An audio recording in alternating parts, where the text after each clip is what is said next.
సర్వాభరణాలంకారాన్ని సమర్పయామి అథ పుష్పైః పూజయామి. అయ్యా మీరు లేచి నిల్చోవాలి. ఇవ్వండి.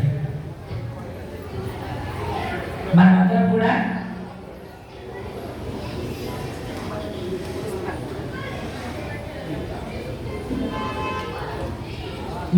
కూడా ద్వాదశ ఆరాధనాన్ని జరుపుకుంటున్నాం. శ్రీ పుష్ప యాగము అని అంటాం. అంటే ఈ లోకం బ్రహ్మోత్సవం అని అంటే ఎందుకు చేస్తారు అని అంటే స్వామి ఈ సృష్టిలో సృష్టించిన ప్రతి ఒక్క ఉత్తమమైనటువంటి పదార్థం ప్రతి ఒక్కటి కూడా భగవత్ సేవకు ఉపయోగించేదాన్ని బ్రహ్మోత్సవము అని అంటారు. అంటే స్వామి యొక్క పుట్టినరోజు వేడుక. ఆ వేడుకల్లో మనం ఏం చేస్తాం? ఆయన సృష్టించినటువంటి ఈ సృష్టిలో గొప్పదైనటువంటి ప్రతి ఒక్కటి కూడా స్వామికి సమర్పించేదే బ్రహ్మోత్సవ కార్యక్రమం. అలా ఇప్పుడు మనం జరుపుకుంటున్నది ఆగమ సాంప్రదాయము.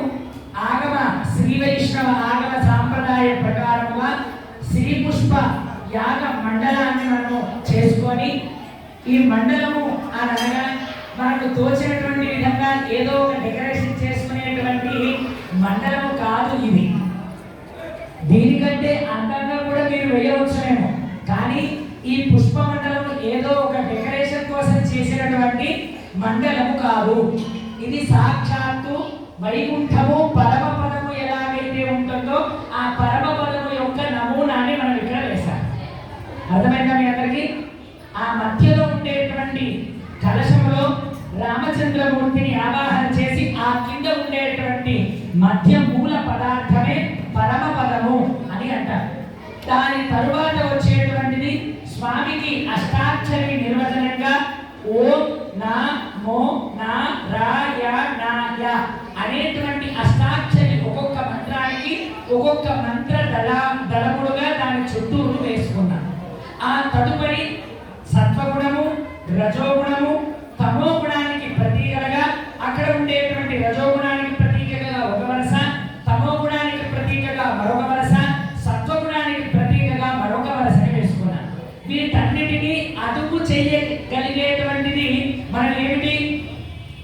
కామ క్రోధ లోభ మోహ మదమాత్సర్యములు అనేటువంటి హరిషడ్వర్గములన్నింటినీ కూడా అదుపు చేయాలి అని చెప్పేసి దానికి నిర్వచనంగా ఒక దాన్ని మనం వేసుకున్నాం. తదుపరి సమస్త దేవతలు అందరూ కూడా ఉండేటువంటి స్వామికి నడుమూలలా ఉంటారు కదా, అలాగా ఒక దిక్కున లక్ష్మీదేవి, మరొక దిక్కున గరుత్మంతుడు, మరొక దిక్కున ఆళ్వారులు, మరొక దిక్కున హనుమంతుడు, మరొక దిక్కున హయగ్రీవుడు. స్వామి ఎత్తినటువంటి అవతారములన్నీ కూడా ఒక్కొక్క దిక్కులో వాళ్ళని ఆవాహనపరుచుకొని ముందుల ఋగ్వేద పురుషుడు, దక్షిణాన యజుర్వేద పురుషుడు, పశ్చిమాన సామవేద పురుషుడు, ఉత్తరాన అధర్వణ వేద పురుషుడు. అలాగే మనం అందరం చెప్పుకున్నటువంటి ఒక్కొక్క దిక్కులో ఒక్కొక్క దిక్పాలకులు అనగా చండ ప్రచండులు, భద్ర సుభద్రులు, జయ విజయులు, ధాత్ర విధాత్రులు, కుముద కుముదాక్ష, పుండరీక వామన, షట్ముఖన్న, సర్పనేత్ర, సుముఖ, సుప్రతిష్ఠిత వీళ్ళందరినీ కూడా సమస్త దేవతలందరినీ కూడా ఈ మండపంలో ఆవాహన చేసుకున్నారు. ఆవాహన చేసుకున్న తర్వాత ఒక్కొక్క ఋగ్వేద పురుషుడిని సమర్పణ చేస్తా, యజుర్వేద పురుషుడిని సమర్పణ చేస్తా, అష్టదిక్పాలకులని సమర్పణ చేస్తా. ఎందుకు? అయ్యా నీవు సృష్టించినటువంటి ఈ సృష్టిలో ఈ లోకంలో ప్రతి ఒక్కటి నీకు చెందినదే కనుక ఇవన్నీ నీకు సమర్పించడమే ఈ యొక్క బ్రహ్మోత్సవ కార్యక్రమం. అలాంటి దానికి నిర్వచనంగా స్వామికి ఇప్పుడు శ్రీ పుష్ప యాగాన్ని జరుపుకొని దానికి నిర్వచనంగా మనం ఇప్పుడు ఈ అంకురాలు అని అంటాం. మనం మొదటి రోజున మనము ఒక బాలికలలో నవధాన్యములన్నింటినీ కూడా నానబెట్టుకొని మట్టిలో పుట్టమట్టిలో పోసుకొని మనం అది మొదకలు ఎత్తేటువంటి విధంగా మనం దాన్ని ఏర్పరుచుకున్నాం. ఇది మన భక్తికి అలాగే మనం చేసేటువంటి బ్రహ్మోత్సవము ఫలించినదా లేదా అన్నదానికి నిర్వచనమే ఈ యొక్క పాలిక ఆరాధన.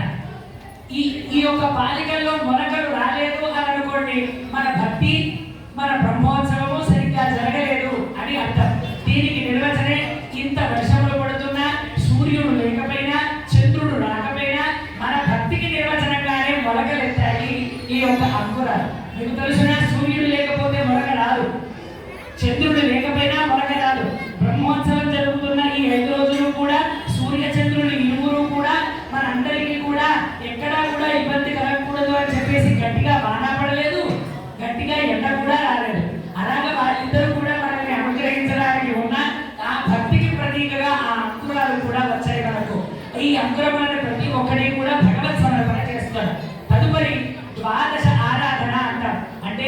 ఈ యొక్క 12 మాసములలో అంటే సంవత్సర కాలంలో పోయిన సంవత్సరం మనము జూలై జ్యేష్ఠ మాసంలో జరుపుకున్నటువంటి బ్రహ్మోత్సవం దగ్గర నుంచి మొదలుకొని ఈ సంవత్సరం ఇప్పుడు జరుపుకున్నటువంటి బ్రహ్మోత్సవం జ్యేష్ఠ మాసం వరకు 12 మాసములు అయ్యారు. అంటే 12 నెలలు అయ్యారు.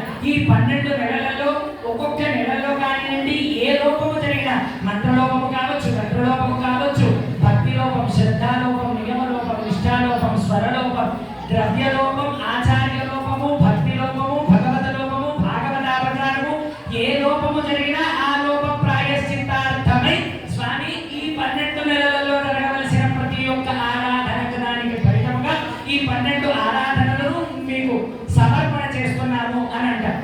అందుకోసమే మనం ఈ కార్యక్రమాన్ని చేస్తున్నాం.